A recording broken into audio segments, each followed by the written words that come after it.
Hey YA nerds, my name is Kaye and I like to read a lot, and welcome to another episode of Kaye Reads a Lot. This week I want to talk to you all about The Darkest Part of the Forest by Holly Black. I love Holly Black. I've read almost all of her books, including this one and Tithe and The Cruel Prince, which I briefly reviewed a couple of episodes ago. So I'm just going to keep reading her things when she publishes them, and this one is really great, so let's talk about it. So The Darkest Part of the Forest was published in 2015, specifically January 13th, 2015, so it's officially 6 years old. Congratulations, book. It's also 336 pages.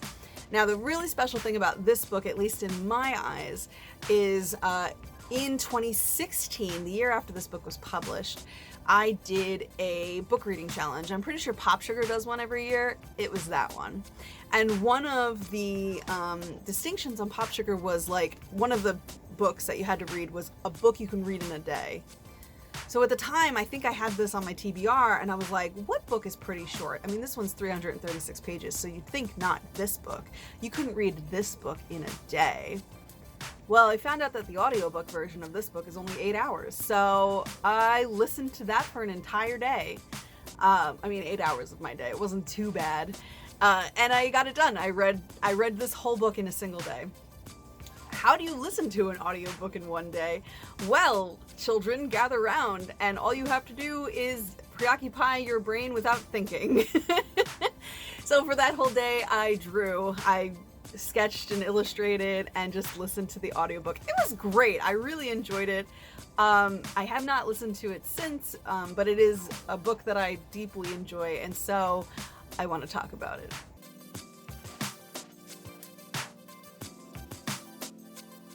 So, The Darkest Part of the Forest is about two siblings, Hazel and Ben, who live in a town called Fairfold, where pretty much the Fae folk and us humans live side by side. So magic is a constant reality to these people, but they also kind of see the dangers of living next to the Fae.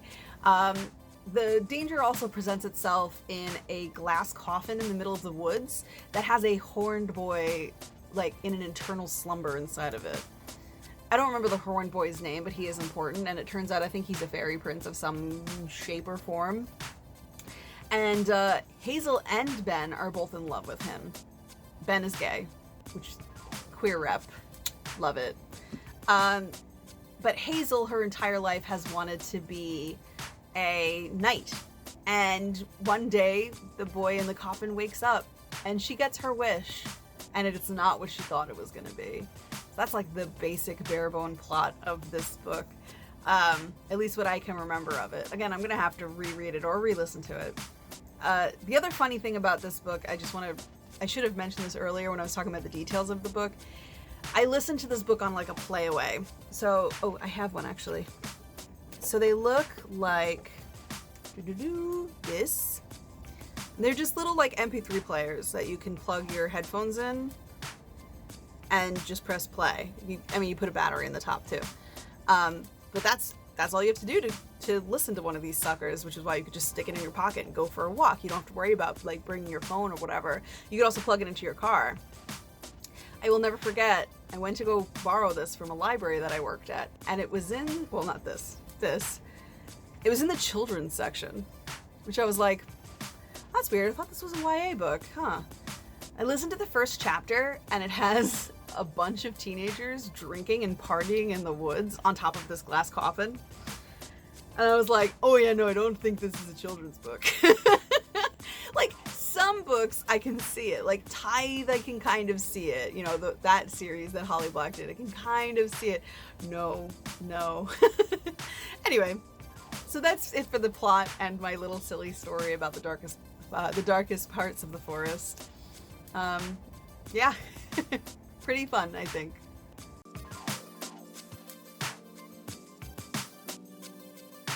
So tropes for this one, there's not too many, just enough I feel like to really give you like a good sense of what this book is about, and I'm going to try to remember why I selected these tropes for this, because again, it has been 5 years since I've read the book, so we're gonna go for it. So for the first, let me explain how the tropes work. So the tropes are a list of themes that I have discovered from the internet, also from friends and other librarians, hi Tessa, that kind of give you a sense of what this book is about, but I also use them as a recommendation tool. Like, so if you like something that has found family in it, you will like other things that have found family in them, and that's how we do.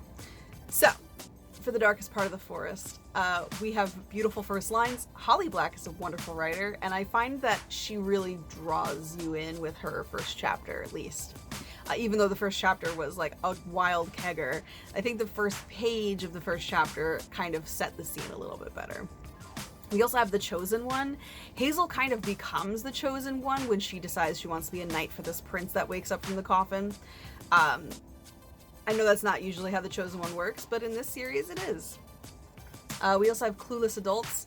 The adults in this aren't super clueless because they kind of understand the danger of being around the Fae folk all the time.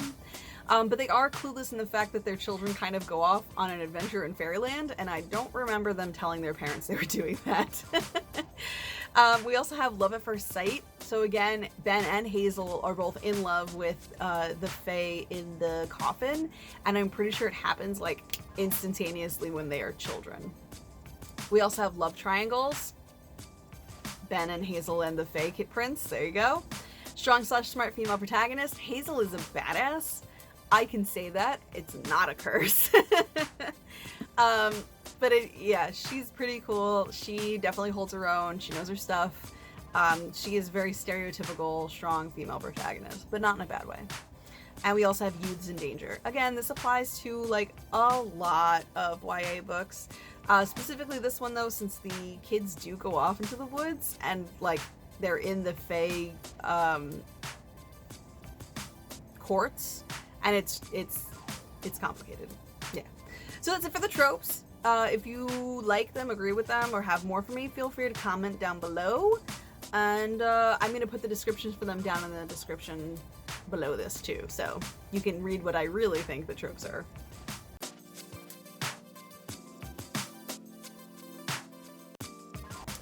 Readalikes are the best part of my video, and nobody really gets it, but that's okay. Readalikes.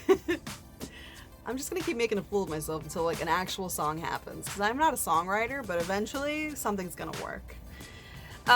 So for Readalikes, I take one book from Goodreads and one book from Novelists that are recommended when you type in the darkest part of the forest, and also one book from my brain, because I am a librarian and part of my job is to recommend books to people. So here we go. From Goodreads, we have Serpent and Dove by Shelby Mahurin. This book keeps getting recommended to me a lot because I like Fae books, and apparently there's something Fae adjacent to Shelby Mahurin's book. So at some point soon, eventually, I'm gonna have to read that, I think. I don't really know much about it, aside from the fact that it has like Fae stuff in it, and so I think that's why it's getting recommended when it comes to Darkest Part of the Forest. From Novelist, we have The Raven Boys by Maggie C. Vodder. In another, I think in the last video, if I'm going to do these in the order that I think I'm going to do these in, this series I read a while ago. I can kind of see the connection. The forest that exists in The Raven Boys kind of connects to the darkest part of the forest. There's not so much Fae stuff going on in Raven Boys, although there is like an old Celtic king that's buried in the ground somewhere, so I can kind of see those connections of similarities with like an old royalty like buried beneath the earth, or in darkest part of the forest, an old royalty stuck in a glass coffin in the middle of the woods. So all of that kind of tracks for me. And then from me, we have An Enchantment of Ravens by Margaret Rogerson. I reviewed this book a few weeks ago, and I liked that, we had like a prince, a fairy prince, whisk a human away into like the Feywilds to like stand for her crimes. That's kind of where my connection is between the two of them. Also the fact that like the Fae in this book and in An Enchantment of Ravens are not necessarily nice. They can be downright evil and just bad for humans. So that's kind of where my connections are with that one. Yeah, that's quick on this one. That's all I have to say about the Recs. If you've read any of them, comment, let me know. If you have a recommendation for me, that's what the comments are for. I will add it to my ever expanding TBR list.